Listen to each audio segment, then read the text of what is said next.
Hello class. Today we'll be going over Chapter 3, which deals with the fundamental tenet of the study of economics, which is the theories of supply and demand. From these theories, we could determine how prices are established in a free market.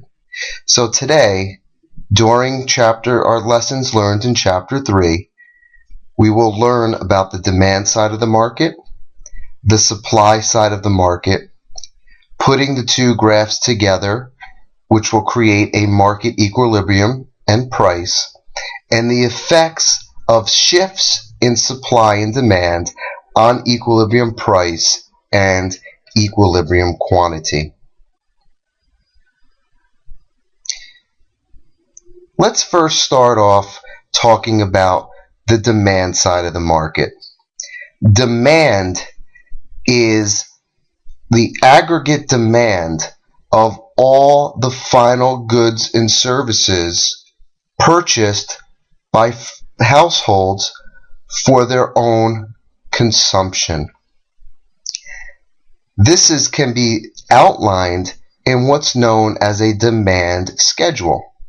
A demand schedule is a table that shows the relationship between the price of a product and the quantity of the product demanded at each price level. A demand schedule is just raw numbers. Those raw numbers can be used to produce a demand curve. A demand curve is a graphical representation of the relationship between the price of the product and the quantity of the product demanded at each price level. Market demand is the demand by all consumers of a given good or service.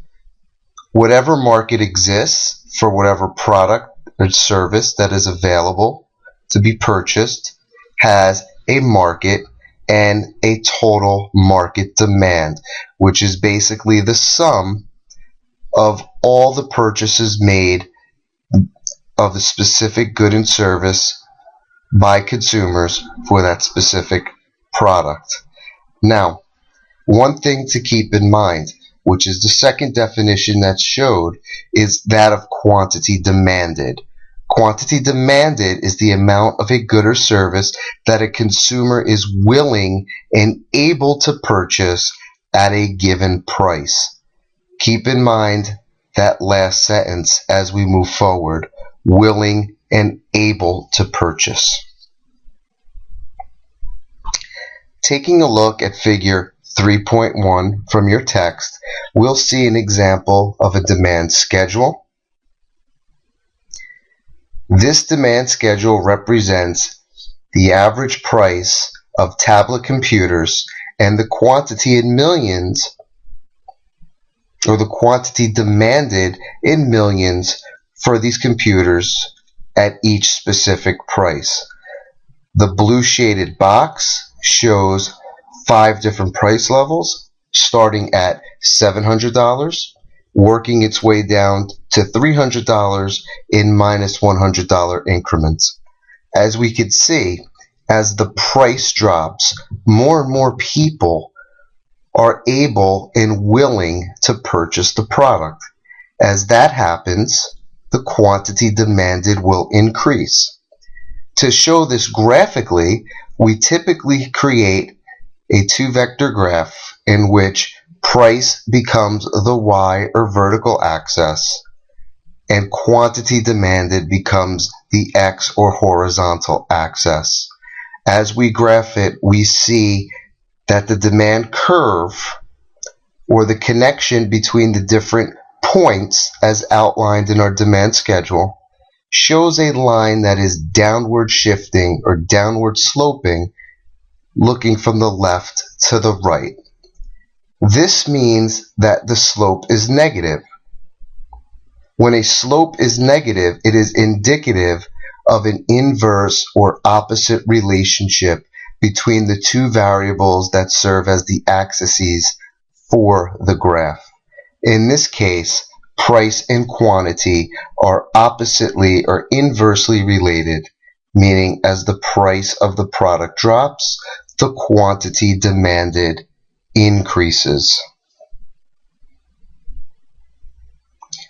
What we just defined or explained is what is referred to as the law of demand, which states, holding every other variable constant, when the price of a product falls, the quantity demanded of the product will increase, and vice versa.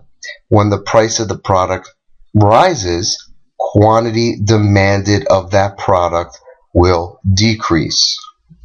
So what explains this law of demand in an inverse relationship? Well, one thing is referred to as the substitution effect, which is the change in the quantity demanded of a good that results from a change in price, making the good more or less expensive relative to other goods that are substitutes. Now, one thing to keep in mind is that we'll refer to a product substitute. It's any product that has a similar utility to another product. It doesn't necessarily have to be a direct competitor. Let's take, for example, soft drinks. The utility of a soft drink is to satisfy our thirst. Coca-Cola is categorized as a soft drink. Coca-Cola's direct competitor is Pepsi-Cola. Pepsi and Coke are both substitutes for each other, but so is Snapple iced tea, so is Seagram's ginger ale, so is Poland Spring bottled water, and for that matter, so is the water that we could get from the water fountain free of charge. As the price of substitutes drop, the quantity demanded of the first product drops as well, because those substitute products become less expensive, more people will purchase them. Another example, as the price of beef rises, less people buy beef and more people will substitute chicken into their diets. Another explanation for the law of demand is what's known as the income effect. And the income effect refers to the change in the quantity demanded of a good that results from the effect of change in the good's price on consumers' purchasing power, meaning the more money you make, the more willing you will be to purchase products.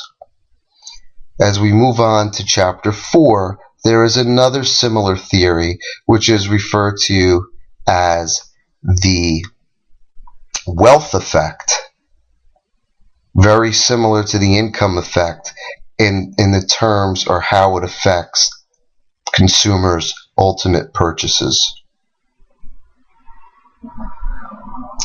Now, whenever there's movements in demand, they're referred to as shifts in demand, and the demand can be shifted by many variables other than price, the most important of which are income.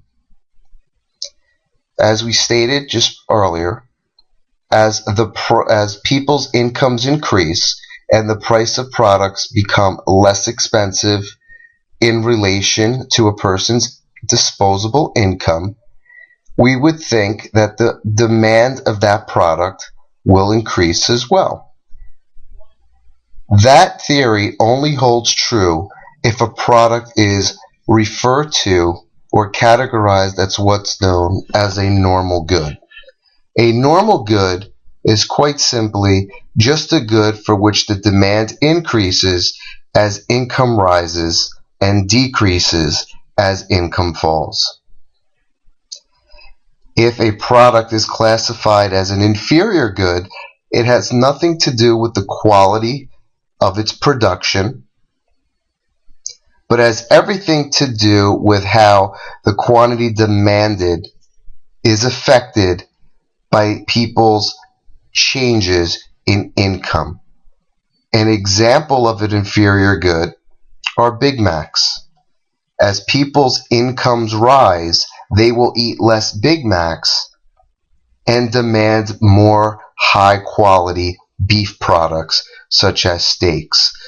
So a Big Mac would be a product whose demand decreases as incomes rise and whose demand may increase as income falls.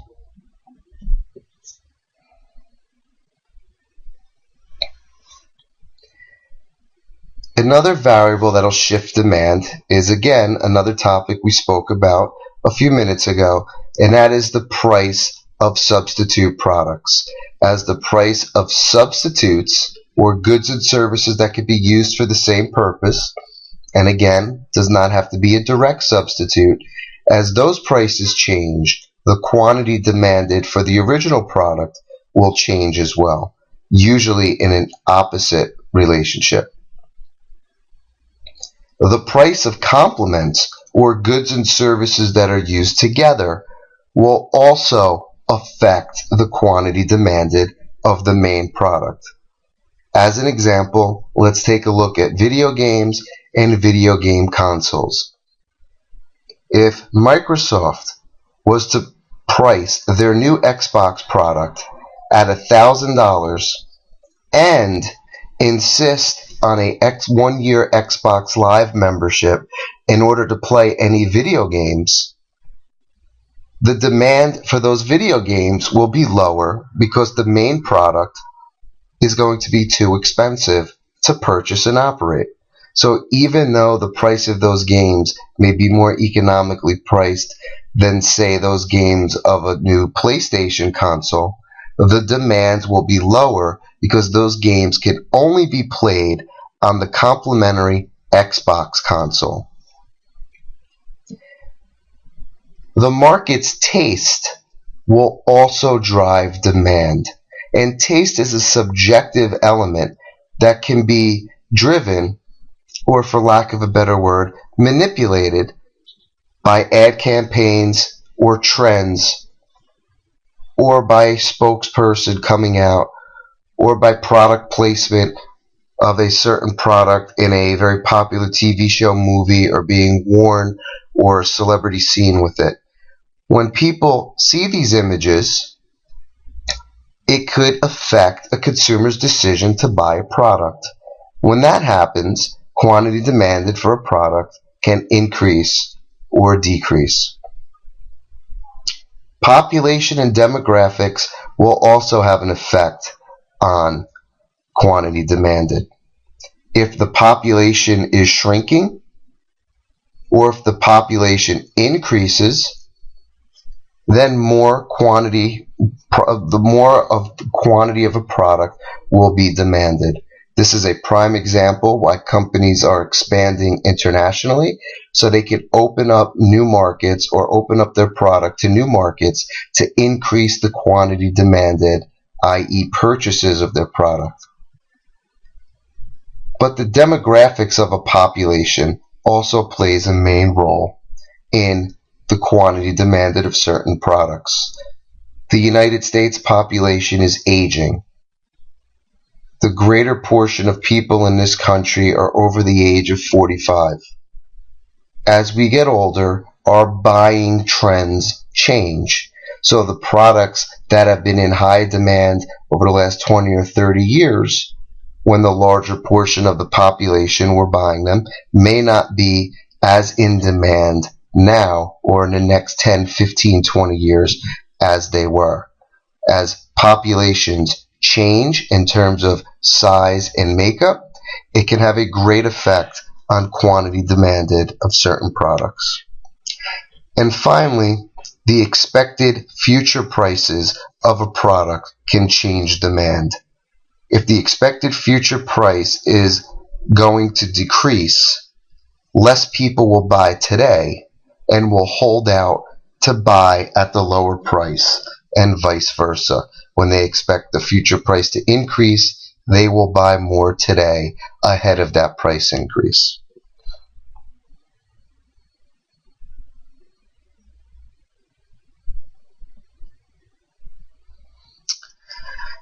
Figure 3.2 in the book illustrates graphically shifts in demand both increase and decrease.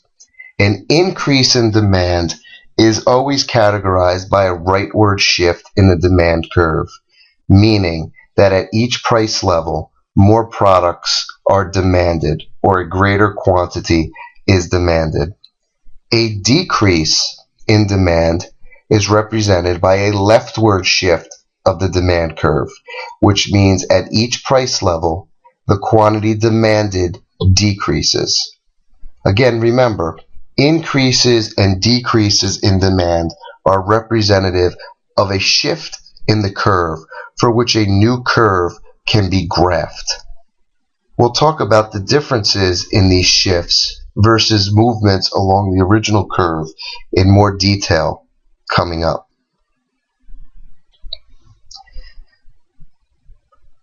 Now, you may have noticed that when we talk about demand,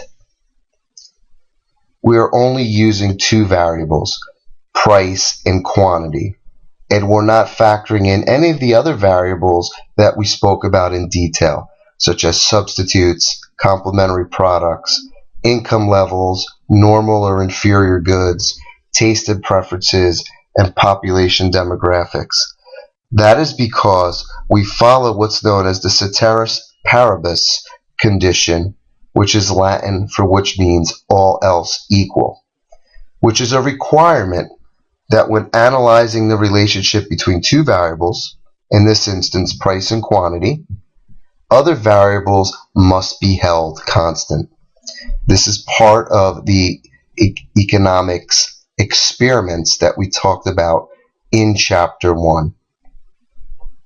Now, getting back to the point we spoke about last slide, a shift of a demand curve, i.e., the creation of a new curve either to the right or to the left of the original curve, is indicative of an increase or a decrease in demand. A movement along the original curve, along those points that are outlined in our demand schedule, from the 3 million people that want a tablet computer at $700 to the 4 million that want it at $600, represents what's known as either an increase or a decrease in the quantity demanded. So I cannot stress that a movement along the original curve is either an increase or a decrease in the quantity demanded. A new curve drawn either to the left or the right indicates an increase or decrease in demand. An easy way to remember this is that if the point exists in the original demand schedule and you move from one cell to the next, that is a change in the quantity demanded, because at that point people are willing and able to purchase the product. When there's a shift in demand, something happens that either increases or decreases a person's ability or willingness to purchase that product. The next three slides outline Table 3.1 in the text and illustrate changes in the variables that shift demand and give examples on how the demand curve will be shifted.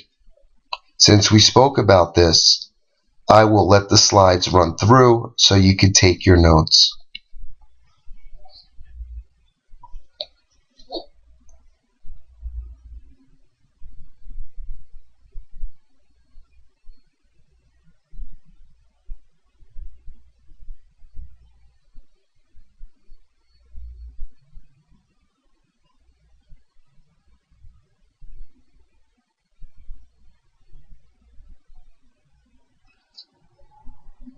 As I shift through the slides, feel free to hit the pause button on your screen if you need extra time.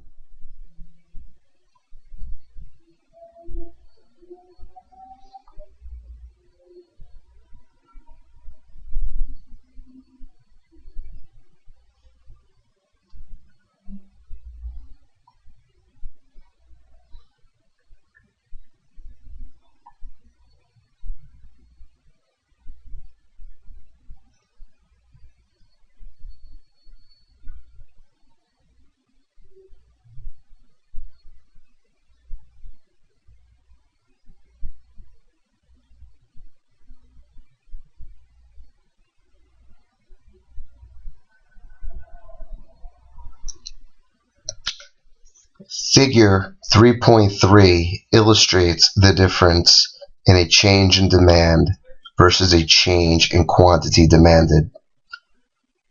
If you look at this graph, it is the graph that we saw earlier that illustrates the quantity demanded for tablet computers at the different price points.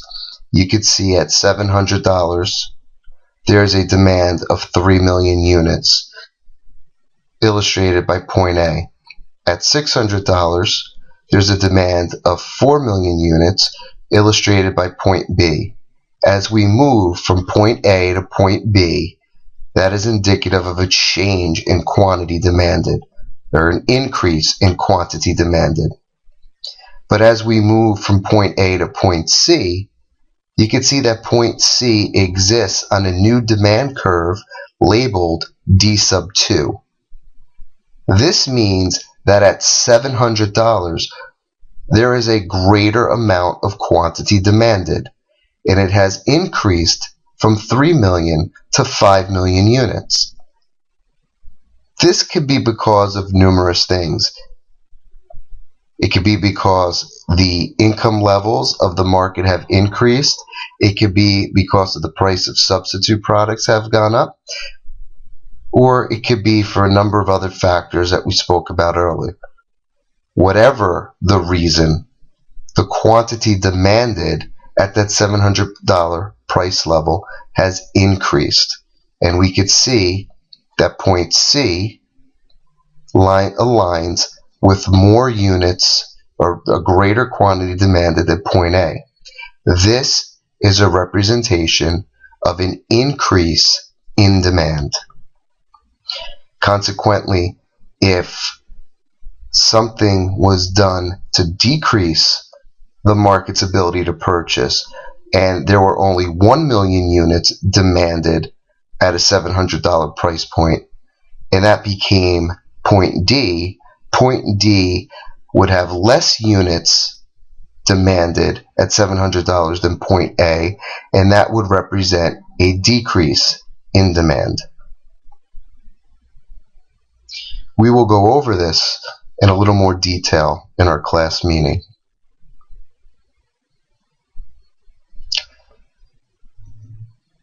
Now that we've talked about and explained the demand side of the schedule, it is now time to talk about the supply side. Whereas consumers are demanders, firms are suppliers. And firms supply both goods and services, and quantity supplied refers to the amount of a good or a service that a firm is willing and able to supply at any given price point. As with demand, supply can be outlined tabularly in a supply schedule or graphically with a supply curve.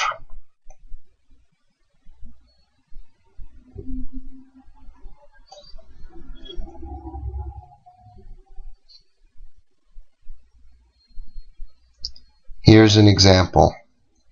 Whereas, using the same example as the demand side, and let's use Apple as an example. At a price of $700, Apple is willing and able to produce 7 million tablets. Although the market is only able and willing to purchase 3 million, the company will produce more because at the higher price point, they make more profit. The more profit they make, the more incentive they have to produce more units. We will see the disconnect between supply and demand a little bit later. So for right now, let's just focus on the supply schedule. As the price of the tablet decreases from $700 to $600, so does the firm's profit potential. As the profit potential decreases, so does their willingness to produce units. So unlike the demand side, where demand increases as price drops, supply decreases as price drops because companies are making less money. This is what is called or known as the law of supply, which states, with everything else holding constant, increases in price cause increases in the quantity supplied, again, which are movements along the existing supply curve, and decreases in price cause decreases in quantity supplied. Because quantity supplied and price move in the same direction, they are said to have a direct relationship.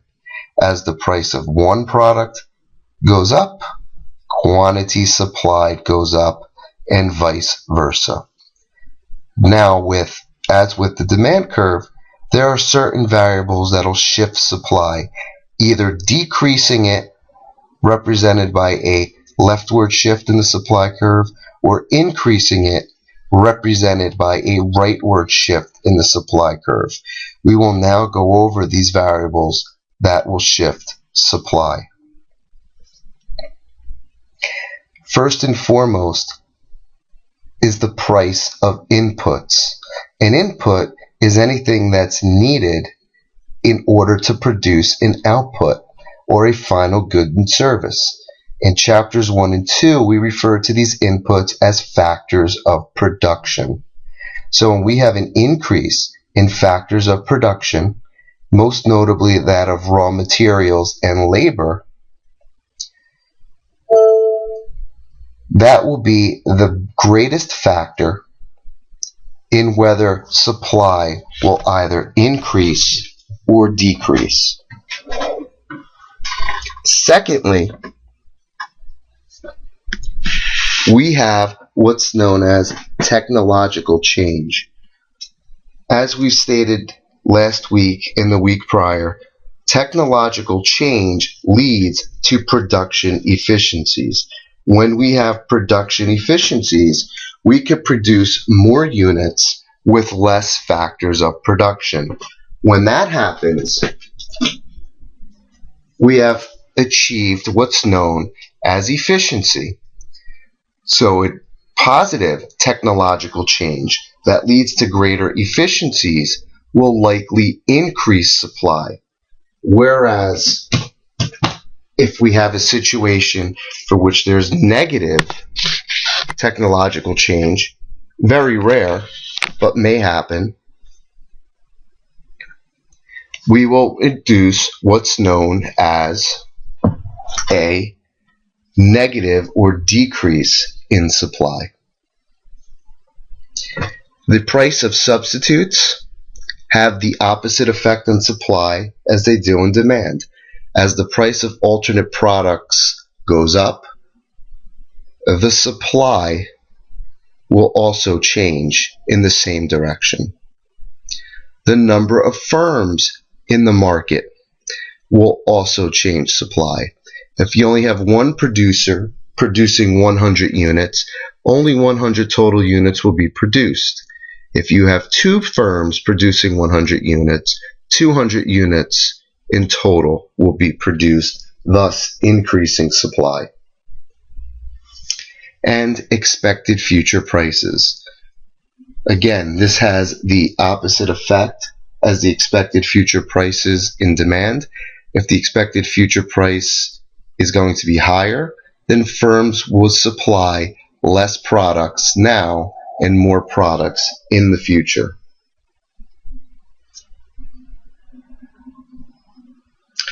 The next two slides will show or graph these variables and graphically show how they will affect the supply curve.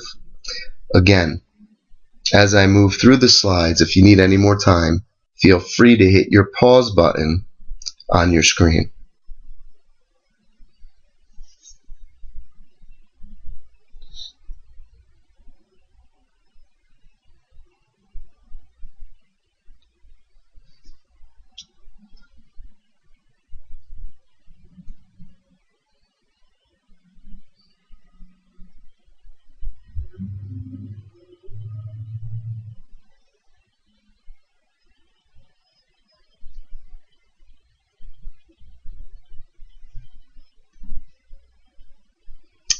Now again, as we said earlier, movements in the original supply curve, along the original supply curve, represent a change in quantity supplied.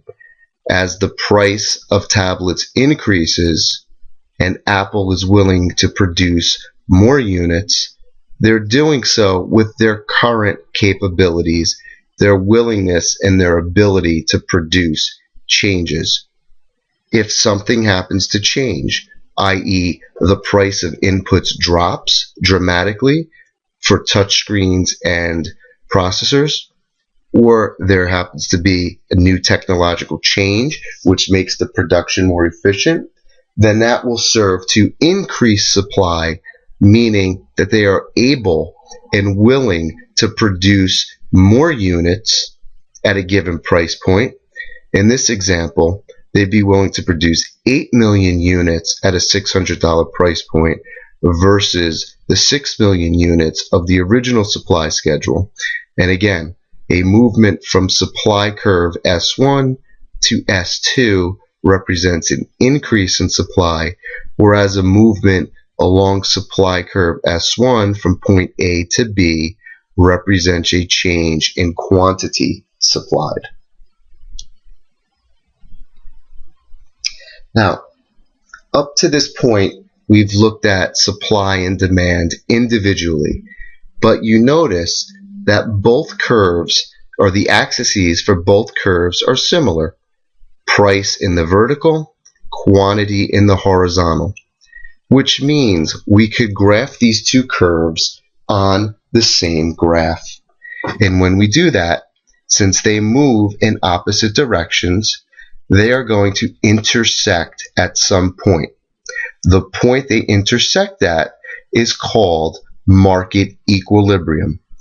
Market equilibrium is defined as the price and quantity in which quantities demanded equals quantity supplied. At market equilibrium, we have an equilibrium price and we have an equilibrium quantity. This theory of price determination holds true in free markets. And as we stated earlier, there are very few free markets in existence. But in theory, this is where prices are determined, through the intersection of supply and demand, or the bringing together buyers and sellers of products in a market.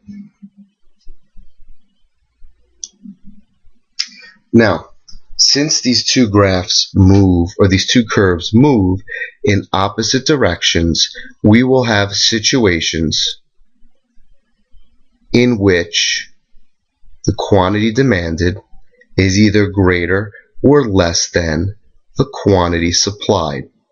When demand is greater than supply, we have what's known as a shortage. When supply is greater than demand, we have what's known as a surplus. As an example, going back to our tablet computers, at a price of $300, they will be 7 million units demanded. But at a price of $300, there's less incentive for producers to manufacture tablet computers. So in this instance, at $300, they will only be willing to manufacture 3 million units. Since demand exceeds supply in this example, we have what's known as a shortage. When we have a shortage, the price is driven up by the increase in demand. As this price is driven up, it creates a greater incentive for producers to produce. They will produce more at the new price points, and eventually the demand and the supply curves will re-intersect at a new market equilibrium price and market equilibrium quantity. Again, this will be a concept that we discuss in more detail during our class period.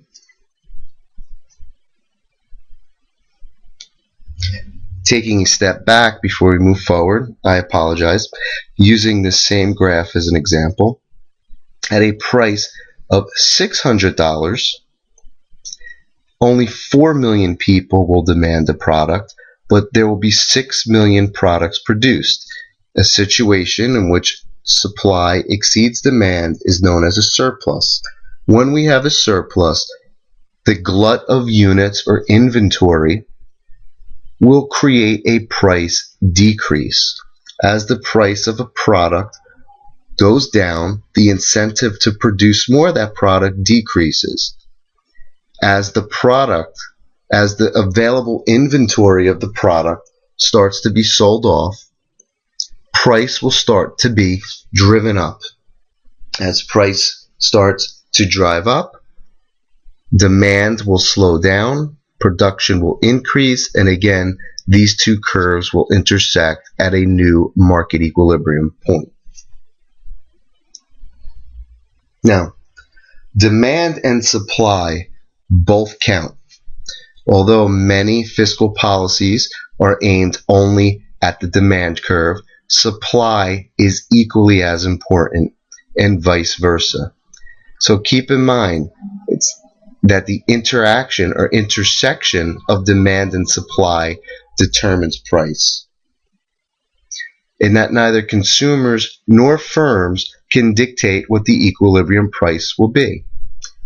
Again, keep in mind that this is only true in a free market in which there are many buyers and sellers, none of which could influence the other, and for which the products are homogeneous, meaning there's very little differentiation between them. This is not true for the majority of the markets that we buy our products in. Again, which they can be defined as monopolistic competition, many buyers, few sellers, for which the sellers can set the price.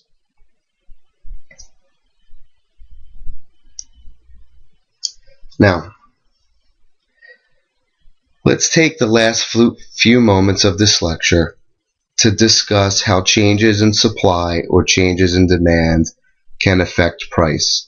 So let's take supply, for example. Let's just say that there was a drastic shock or drastic decrease in the price of inputs for tablets, combined with a new technological advancement that made the production of these units less expensive. In that case, we will have an increase in supply from S1 to S2. We could also generate an increase in supply by having new manufacturers entering the market. When we increase supply and keep demand constant, we create a new market equilibrium. Just look at where S1 crosses the demand curve and where the new supply curve S2 crosses demand. It crosses at a lower price point but at a greater quantity. That's because as we increase supply, we lower cost. It's the same basic fundamental theory as we just spoke about with a surplus. So when we increase supply, we lower the price to consumers. The opposite is true when we increase demand. As supply stays the same, there is no increase or decrease, only an increase or decrease in quantity supplied. And demand increases, we have an increase in demand as represented by a move of the demand curve from D1 to D2. Keeping supply constant, the new equilibrium point is created at a higher quantity demanded, but also at a higher price point. This higher price point is what's referred to as inflation. So, in short,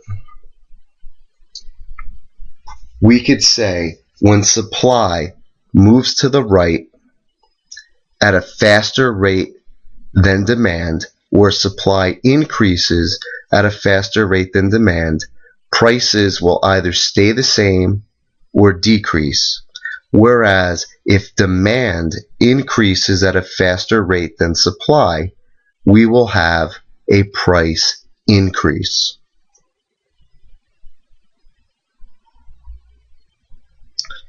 This last slide